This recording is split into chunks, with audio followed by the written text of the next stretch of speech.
Hello, my dear friends. I am Dr. Wasim I Khan, Assistant Professor, Shri Shivaji Law College, Parvani, Maharashtra, India. So, from today, we will start a new chapter of Indian Penal Code, that is culpable homicide and murder. So, in this particular first part, we will discuss what is mean by culpable homicide, what is mean by murder, then what will be the punishment for murder, what will be the punishment for culpable homicide not amounting to murder, as well as we will discuss section 301 and section 303 of Indian penal code. तो आज का हमारा point of discussion रहेगा कि culpable homicide की definition क्या है, in detail हम डिस्कस करेंगे। मर्डर की डेफिनेशन हम डिस्कस करेंगे और कौन से सर्कमस्टांसेस है जिसमें culpable homicide not amounting to murder होता है, ये भी आज हम डिस्कस करने वाले हैं। साथ ही साथ हम culpable homicide not amounting to murder की पनिशमेंट और मर्डर की पनिशमेंट भी हम डिस्कस करेंगे और साथ ही साथ हम डिस्कस करेंगे इन पर पूछे गए क्वेश्चंस और ऐसे क्वेश्चन जो एग्जामिनर इन टॉपिक्स पर पूछ सकता है। So let's start the topic.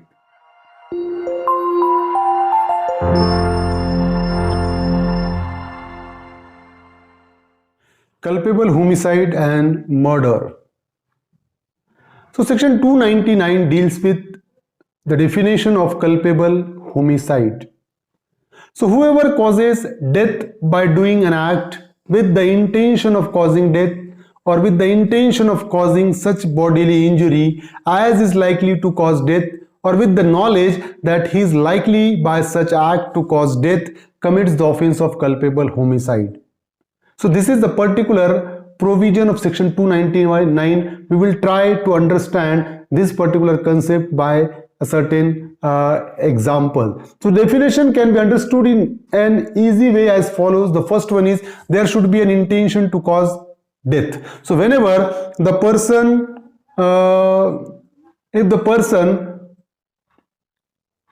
if a court wants to person held liable under section 299, अगर किसी पर्सन को सेक्शन 299 में अगर लायबल ठहराना है तो क्या जरूरी है? The first one is there should be an intention to cause death. The first thing the offender must do any act with the intention to cause death. तो पर्सन का इंटेंशन होना चाहिए किसी पर्सन की डेथ कॉज करने का। तो पहला इसेंशियल पॉइंट है इस पर्टिकुलर डेफिनेशन में जो कल्पेबल होमिसाइड की डेफिनेशन 299 में बताई हुई है। तो पहली चीज है कि intention to cause death must be there, इरादा होना चाहिए किसी पर्सन की डेथ कॉज करने का। Second one is causing such bodily injury which is likely to cause death. So if any person who cause any bodily injury and which is likely to cause death, अगर कोई person किसी को ऐसी bodily injury पहुंचाता है, उसको इस तरीके से जख्मी करता है कि जिस जख्म के वजह से उसकी डेथ हो सकती है, लाइकली टू कॉज डेथ। तो अगर मैं किसी पर्सन को इस तरीके से इंज्योर करता हूं, इस तरीके से बॉडीली इंजुरी कॉज करता हूं उसको कि जिसके चलते उसकी death likely to cause death, उसकी डेथ हो सकती है ना, that is a second thing. Third one is causing death by action which is in his knowledge likely to cause death. So suppose if the person caused such an injury which the person is having a knowledge that by such injury his death may likely cause. तो अगर person का ये knowledge है, person के इल्म में ये बात है कि पर्सन के नॉलेज में ये चीज है कि मैं ऐसी इंजुरी उसको कॉज कर रहा हूं कि जो इंजुरी का रिजल्ट डेथ हो सकता है। अगर ये तीन चीजें है, इंटेंशन टू कॉज डेथ है, ऐसी बॉडीली इंजुरी कॉज किया कि जो डेथ का रिजल्ट हो सकती है, या पर्सन को नॉलेज है कि मैं पर्सन को ऐसी बॉडीली इंजुरी कॉज कर रहा हूं जिसके चलते उसकी डेथ हो सकती है, तो such person is liable for culpable homicide. तो वो पर्सन कल्पेबल होमिसाइड के लिए लायबल रहेगा। The first the definition, the example which we have discussed, there is an example. Peter lays sticks and turf over a pit with the intention of thereby causing death or with the knowledge that death is likely to be thereby caused. तो Peter ने क्या किया कि गड्ढा खोदा और गड्ढे के ऊपर उसने क्या किया, कुछ लकड़ियां और बाकी घास फूस रखकर वो गड्ढे को प्लेन कर दिया और उसका इंटेंशन ये था क्या, with the intention of thereby causing death or with the knowledge that death is likely to be thereby cause. उसने ये सब किया किसी की डेथ कॉज करने के लिए। उसको पता था, उसको नॉलेज था कि अगर ये गड्ढे में कोई गिर जाएगा, ये गड्ढे के ऊपर से जो गुजरेगा वो इस गड्ढे में गिरेगा और गड्ढे में गिरने की वजह से उसकी डेथ हो जाएगी। तो गड्ढा खोदकर उसने ऊपर इस तरीके से उसको पैक कर दिया कि लोगों को लगे कि वो जमीन प्लेन है, लकड़ियों से इस तरीके से पैक किया। और उसको पता था कि जो कोई भी इस गड्ढे में गिरेगा उसकी डेथ हो सकती है। So John, believing the ground to be firm, treads on it, falls in and is killed. तो जॉन उस जगह पर से जा रहा था और उसको लगा कि ये जो ग्राउंड है ये फर्म है, सही है, और उसने उस पर से चलना शुरू किया और वो गड्ढे में गिर गया और उसकी डेथ हो गई। Peter has committed the offence of culpable homicide. यहां पर पीटर को नॉलेज था कि इस गड्ढे में गिरने की वजह से किसी की डेथ हो सकती है और उसने उस तरीके से गड्ढे को प्लेन किया। यहां पर पीटर ने कल्पेबल होमिसाइड का ऑफेंस किया, ऐसा ट्रीट होगा। Another example explanation of section 299 is that, explanation first is there, a person who causes bodily injury to another who is laboring under a disorder, disease or bodily infirmity and thereby accelerate the death of that other shall be deemed to have caused his death. So if any person who is suffering from any bodily disease or any bodily disorder or infirmity, and due to that particular infirmity, if the death is accelerate, such death shall be deemed to have such person shall be deemed to have caused his death.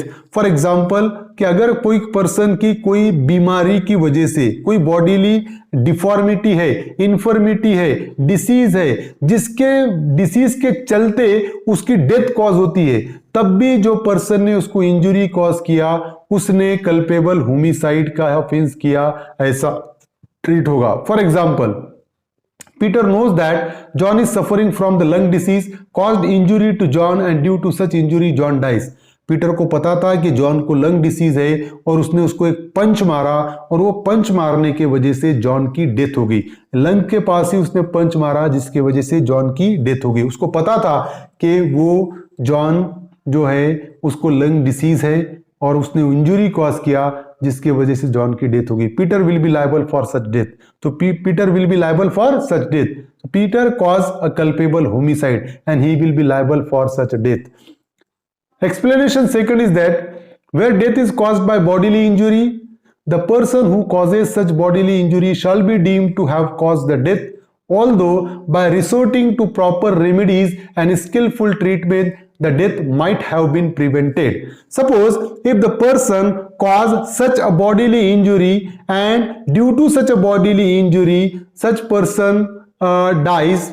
So where death is caused by bodily injury and the person who causes such bodily injury shall be deemed to have caused his death, although by resorting to proper remedies and skillful treatment the death might have been prevented. For example, किसी person ने bodily injury cause किया और वो bodily injury के वजह से ही उस person की डेथ हुई और जो पर्सन ने बॉडीली इंजुरी कॉज किया उसने ही उसकी डेथ कॉज किया, ऐसा ट्रीट होगा। भले ही अगर उसको वक्त चलते प्रॉपर ट्रीटमेंट मिल जाता, अगर उसको प्रॉपर जल्दी से ट्रीटमेंट अगर दिलाया जाता तो उसकी जान भी बच सकती थी, लेकिन उसको ट्रीटमेंट नहीं दिलाया गया और जिसकी वजह से उसकी जान गई। फिर भी जिस पर्सन ने उसको बॉडीली इंजुरी कॉज किया था उसने ही उसकी डेथ कॉज किया, ऐसा ट्रीट होगा। वो पर्सन कल्पेबल होमिसाइड के लिए लायबल रहेगा। For example, Peter caused bodily injury to John and John dies due to such injury. Peter ने जॉन को बॉडीली इंजुरी कॉज किया, उसको इंजूर किया, जिसके वजह से जॉन की डेथ हो गई। अब यहां पर देखो, the life of John could be saved if proper treatment and remedies were provided. अब यहां पर अगर जॉन को प्रॉपर रेमेडीज, उसका प्रॉपरली इलाज किया जाता जॉन का, तो जॉन की जान बच सकती थी। समझ रहे हो, उसकी जान बच सकती थी अगर उसको प्रॉपर ट्रीटमेंट दिलाया जाता। फिर भी Peter will be liable for the death of John. Peter ये नहीं कह सकता कि उसको प्रॉपर रेमेडी अगर देते, उसका इलाज करते तो उसकी जान बच जाती और मैं लायबल नहीं हूं।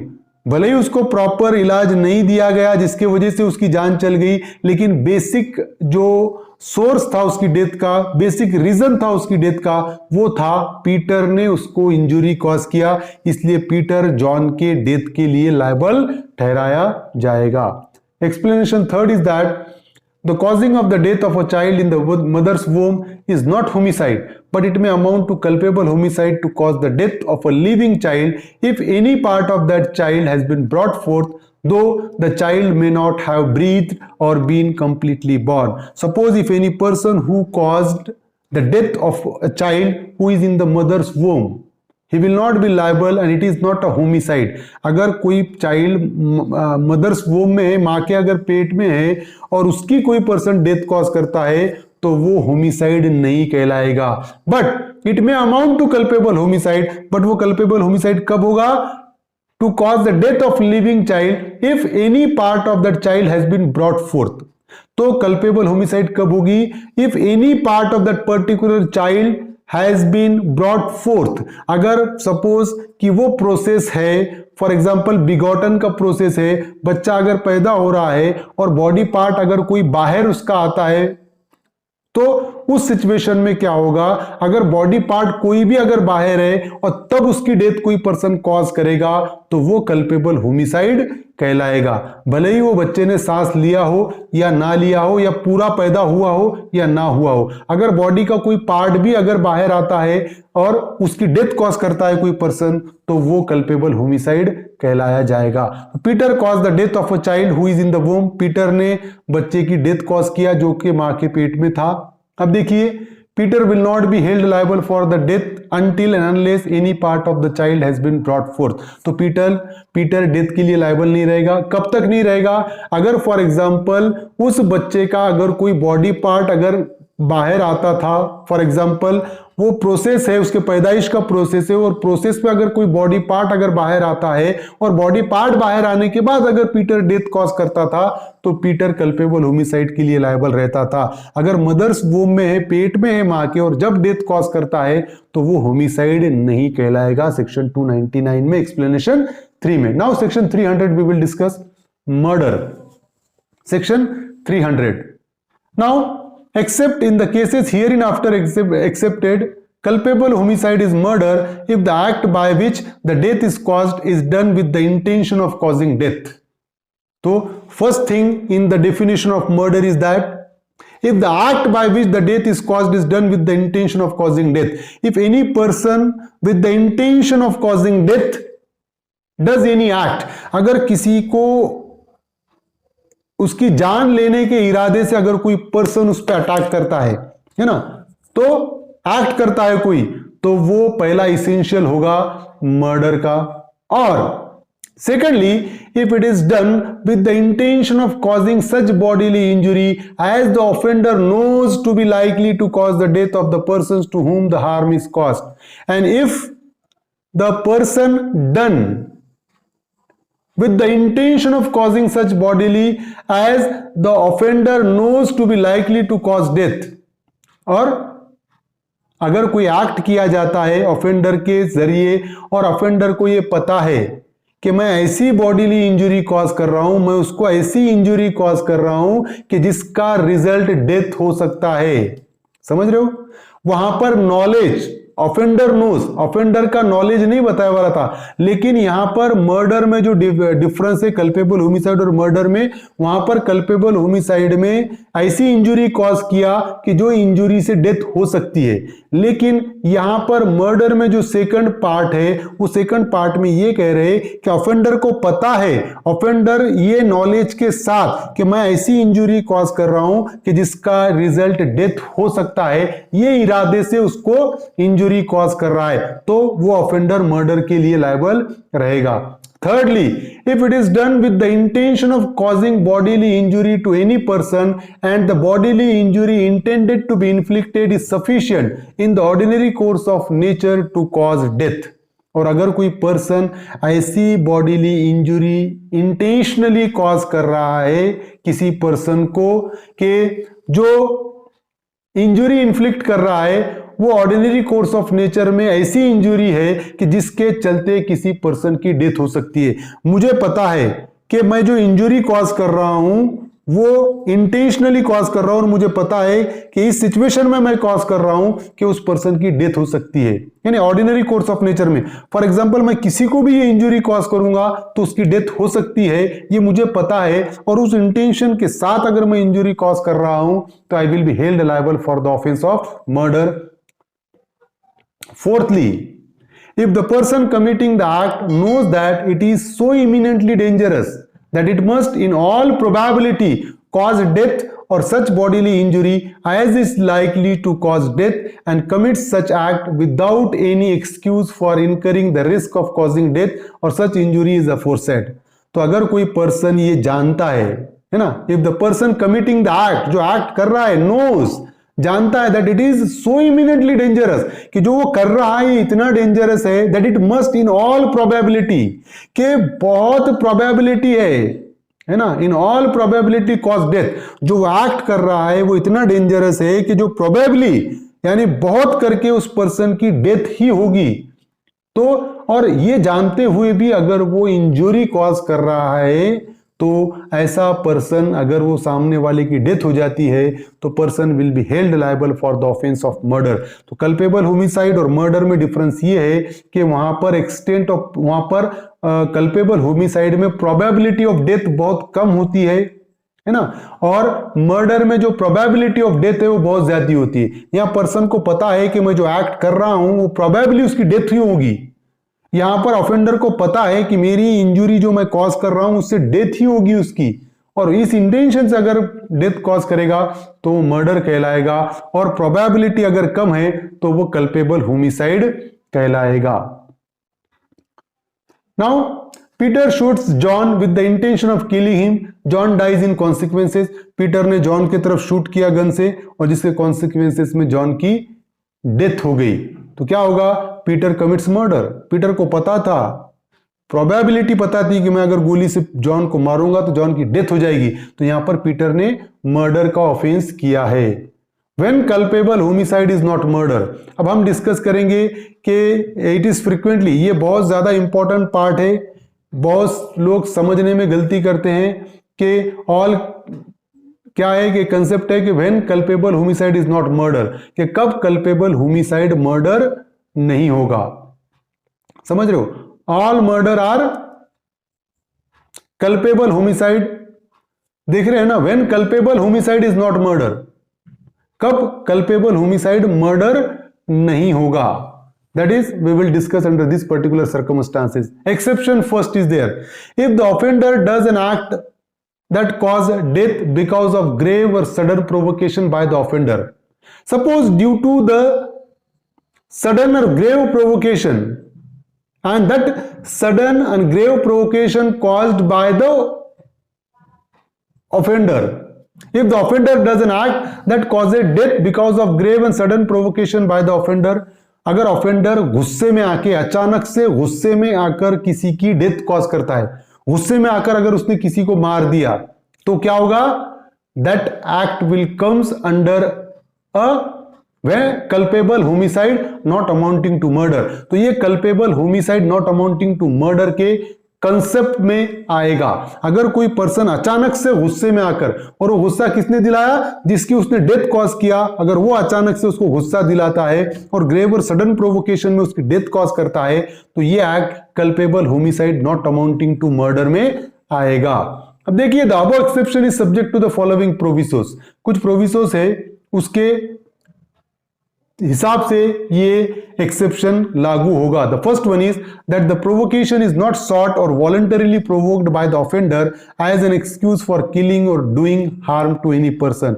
If the provocation sought voluntarily by the offender himself for getting the excuse for killing or doing harm to any person, अगर कोई पर्सन खुद से गुस्सा होकर किसी की जान ले लेता है, काय के लिए?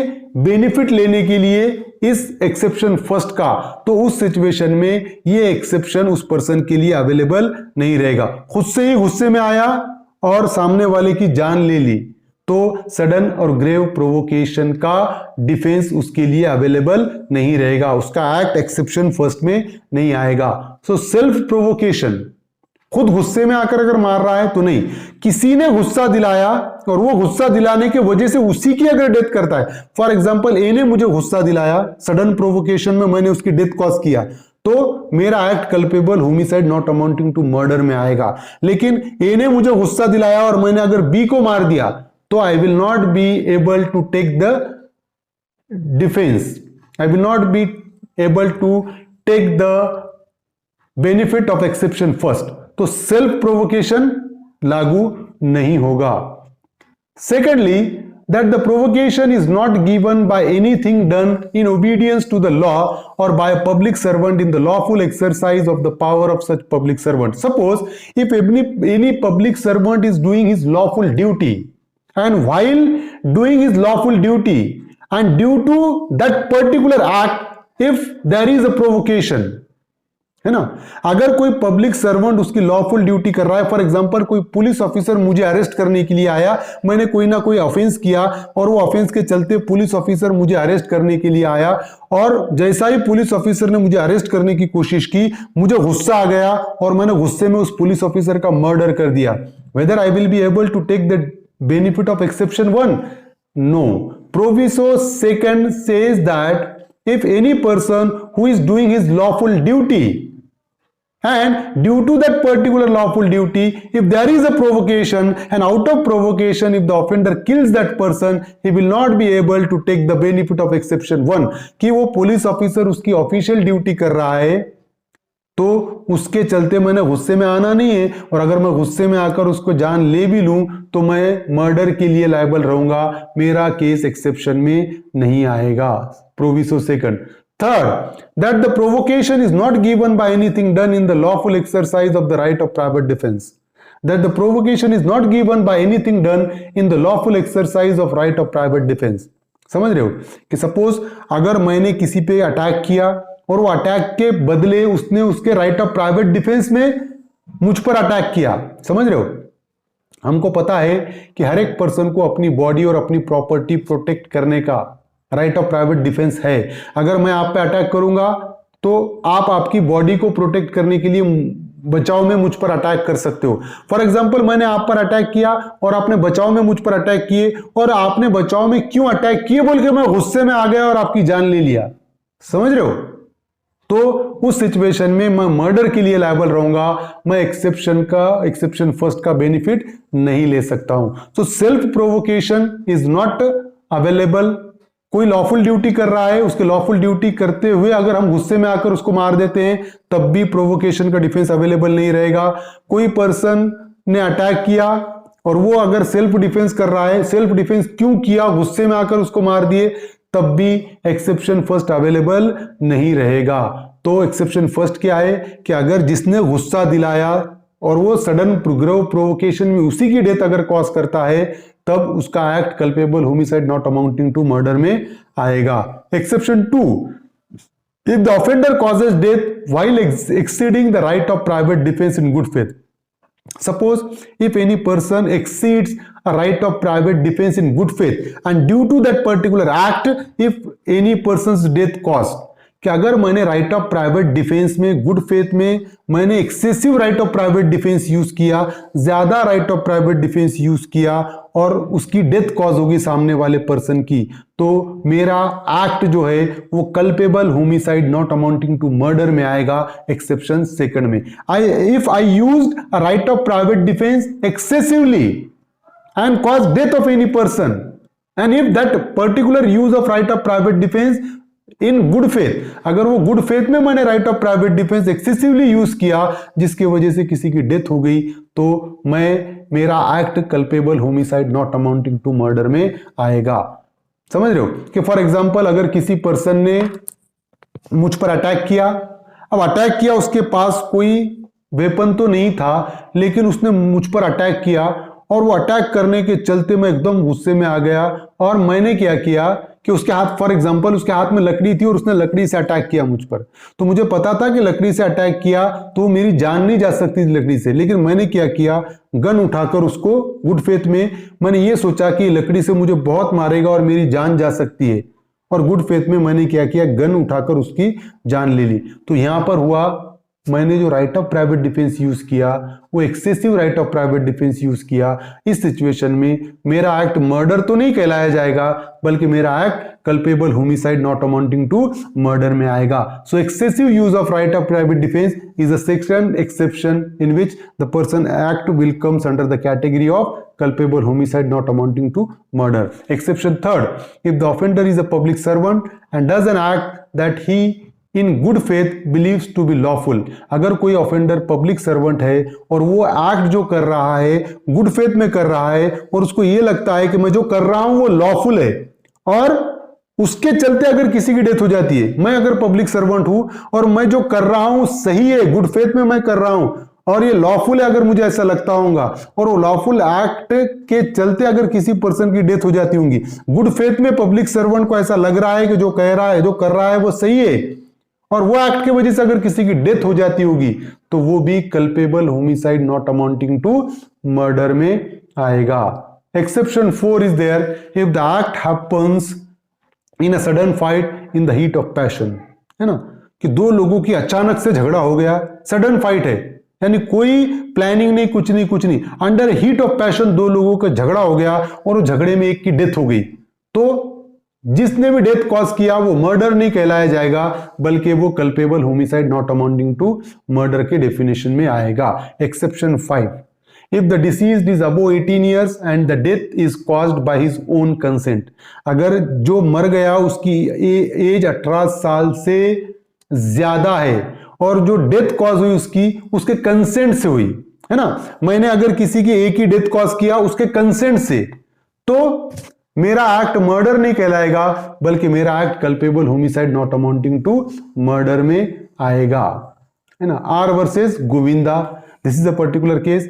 The accused knock down his wife and put his knee on her chest and dealt on her face with 2 or 3 violent blows with his fist and in consequences she died.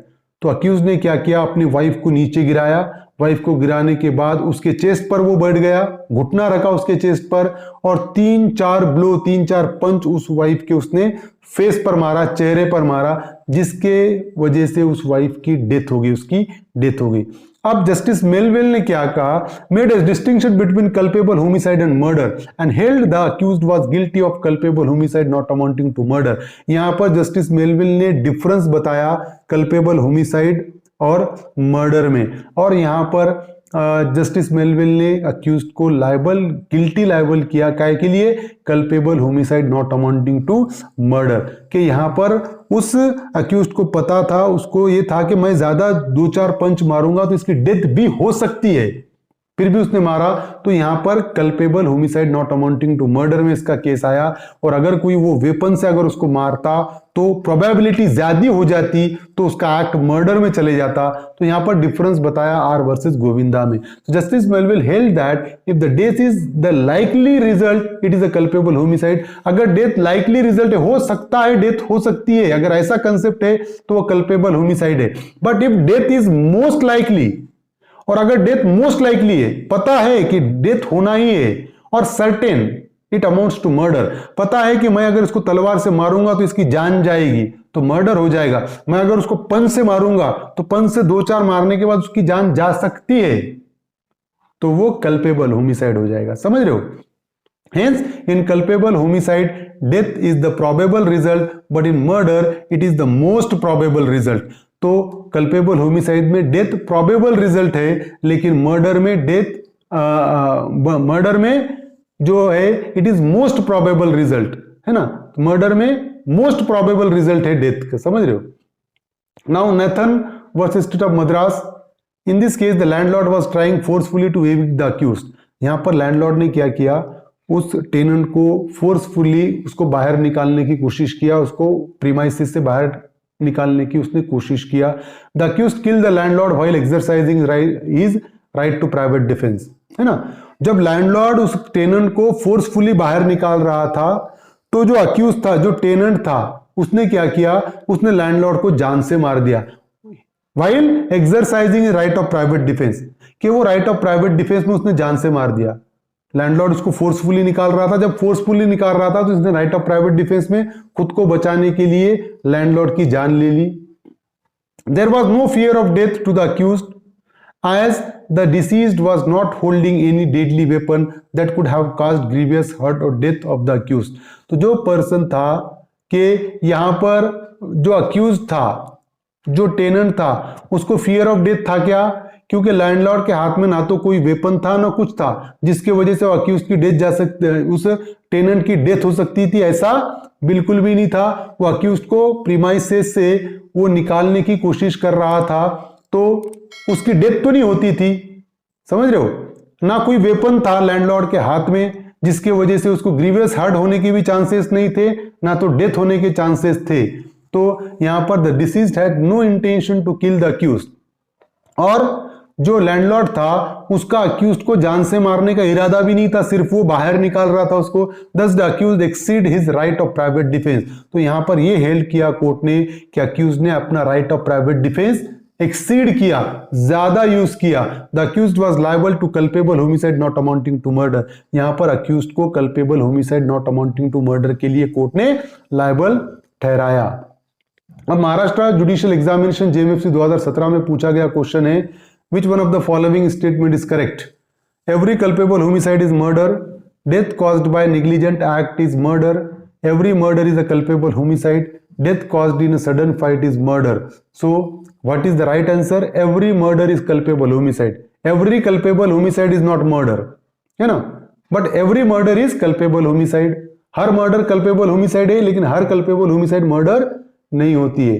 Another question 2015 JMFC में पूछा गया है, a soldier fired on a mob under the order of his superior officer and caused death of a person, he has committed an offense of culpable homicide not amounting to murder, no offense, murder, an offense under section 304A of IPC। तो अगर हम देखें यहाँ पर third जो exception है section 300 का, वो ये कहता है, if the offender is a public servant and does an act that he in good faith believes to be lawful. तो अगर कोई पब्लिक ऑफिसर ऐसा एक्ट करता है जो उसको लगता है कि वो लॉफुल है, तो उसके चलते अगर किसी की डेथ होती है तो वो culpable homicide not amounting to murder में आएगा। अगर हम एक क्वेश्चन में देखें कि यहां पर soldier fired on a mob under the order of his superior officer, के सुपीरियर ऑफिसर ने ऑर्डर दिया मॉब पे गोली चलाने के और सोल्जर ने गोली चलाया, क्योंकि सोल्जर को पता है कि जब सुपीरियर ऑफिसर ऑर्डर देगा तो लॉफुल है उसको उस ऑर्डर को अवॉइड करने का, और उसको लॉफुल लगा और उसने गोली चला दी, है ना, गुड फेथ में। तो मॉब में अगर कोई मरता है तो उसने कौन सा ऑफेंस किया, an offence of culpable homicide not amounting to murder. तो correct option is option first. Uttarakhand judicial examination 2018 में पूछा गया क्वेश्चन है, for what Govinda the accused in the famous case of R versus Govinda was punished. Culpable homicide not amounting to murder, grievous hurt, murder, he was acquitted. तो हमने देखा है पिछले case में गोविंदा को culpable homicide not amounting to murder के लिए liable ठहराया गया है। Madhya Pradesh judicial examination 2019, Z is carried off by tiger, A fires at the tiger knowing it to be likely that the shot may kill Z but not intending to kill Z and in good faith intending जेड्स benefit, as bullet give Z a mortal wound. तो ये question है एक particular, यहां पर देखिए, A has committed the offence of murder as the malice travels with the bullet, A has attempted to murder Z and wildlife animal the tiger, A has committed no offence none of this.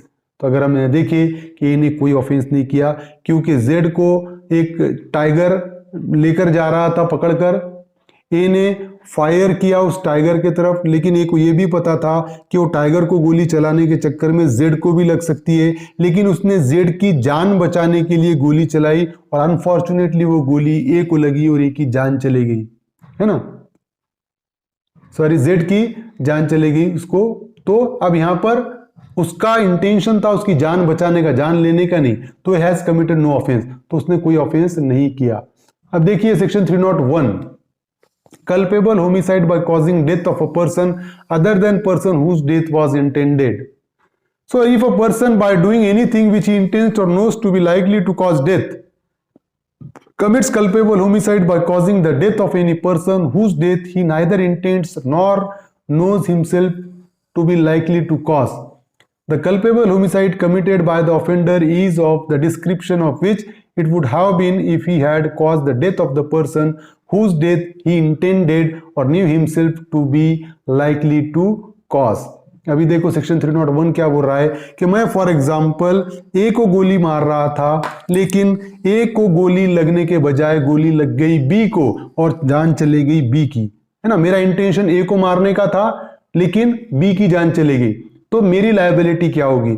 Section 301 ये कहता है कि भले ही मैंने ए का intention, ए को मारना है मेरा इंटेंशन था, बी की जान गई, तो मैं बी के मर्डर के लिए भी लायबल ठहराया जाऊंगा। ऐसा जरूरी नहीं है, मैं ये डिफेंस नहीं ले सकता कि मैं ए को मारना चाह रहा था बी को नहीं, तो बी को भी लगती है तो मैं मर्डर के लिए ही लायबल रहूंगा। ऐसा ही ट्रीट होगा कि मैंने विथ इंटेंशन बी को मारा है। अभी देखिए, if A attacks B with the intention of causing it death but kills C instead, A ने बी पे अटैक किया उसको जान से मारने के लिए, लेकिन उसने बी के बजाय सी को मार दिया। A is liable for the same offence which he would be, that is murder under clause 1 of section 300 if he had killed B. तो ए लायबल रहेगा सी के मर्डर के लिए जैसा वो बी के मर्डर के लिए लायबल रहता था। सेक्शन उत्तराखंड जुडिशियल एग्जामिनेशन 2016 में पूछा गया क्वेश्चन है, A kills C thinking C is B. Here is A is guilty of the offence punishable under Indian Penal Code under section 301, 304A part A, section 302, section 304 part 2. तो अगर हम देखें तो यहाँ पर 308A है कि एक को मारने के बजाय दूसरे की जान चलेगी, तो सेक्शन 301 आएगा। अब देखिए 302 punishment for murder, whoever commits murder shall be punished with death or imprisonment for life and shall also be liable to fine. जो कोई भी मर्डर के लिए लायबल ठहराया जाएगा कोर्ट में, उसको दो तरीके की पनिशमेंट है, डेथ पनिशमेंट फांसी की सजा या उम्र कैद इम्प्रिजनमेंट फॉर लाइफ, और साथ ही साथ वो पर्सन फाइन के लिए भी लायबल रहेगा। 303 punishment for murder by life convict. So section 303 has been declared by the Supreme Court as unconstitutional. Supreme Court ने section 303 को unconstitutional declare किया है। फिर भी हम डिस्कस करते हैं section 303 है क्या। Whoever being under sentence of imprisonment for life commits murder shall be punished with death. Section 303 क्या बोलता था कि अगर कोई पर्सन को उम्र कैद हो गई है और उम्र कैद में रहते हुए अगर उसने मर्डर किया तो उसको सिर्फ और सिर्फ death penalty, no alternative punishment. Murder किया डेथ पेनल्टी, मतलब कंपलसरी डेथ पेनल्टी का प्रोविजन था सेक्शन 303 में। इसको चैलेंज किया गया और सुप्रीम कोर्ट ने सेक्शन 303 को अनकॉन्स्टिट्यूशनल डिक्लेयर किया। अब प्रोबेबल क्वेश्चन है, in which one of the following cases section 303 of IPC was declared unconstitutional. Section 303 कौन से केस में अनकॉन्स्टिट्यूशनल डिक्लेयर हुआ? Mittu versus state of Punjab 1983, Bachan Singh versus state of Punjab 1980, Jagdish versus state of MP 1995, none of this. तो correct option is A, Mittu versus state of Punjab. तो Mittu versus state of Punjab में court ने, supreme court ने सेक्शन 303 ऑफ आईपीसी को unconstitutional declare किया है। Now section 304 punishment for culpable homicide not amounting to murder. अब section 304 में अगर किसी का act culpable homicide not amounting to murder है तो उसके लिए पनिशमेंट क्या होगी? Whoever commits culpable homicide not amounting to murder shall be punished with imprisonment for life or imprisonment which may extend to 10 years and shall also be liable to fine if the act by which the death is caused is done with the intention of causing death or of causing such bodily injury as is likely to cause the death. तो person को life imprisonment होगी और 10 साल तक की सजा होगी अगर वो पर्सन के ये नॉलेज के साथ, ये इंटेंशन के साथ कि इसकी जान जा सकती है, अगर उसका मर्डर करता है तो उसकी जान लेता है, तो उस सिचुएशन में सजा क्या है? लाइफ इम्प्रिजनमेंट या 10 साल तक की सजा और साथ ही साथ फाइन का प्रोविजन भी है। और with imprisonment which may extend to 10 years और विथ फाइन और with both if the act is done with the knowledge that it is likely to cause death but without any intention to cause death और to cause such bodily injury as is like to cause death.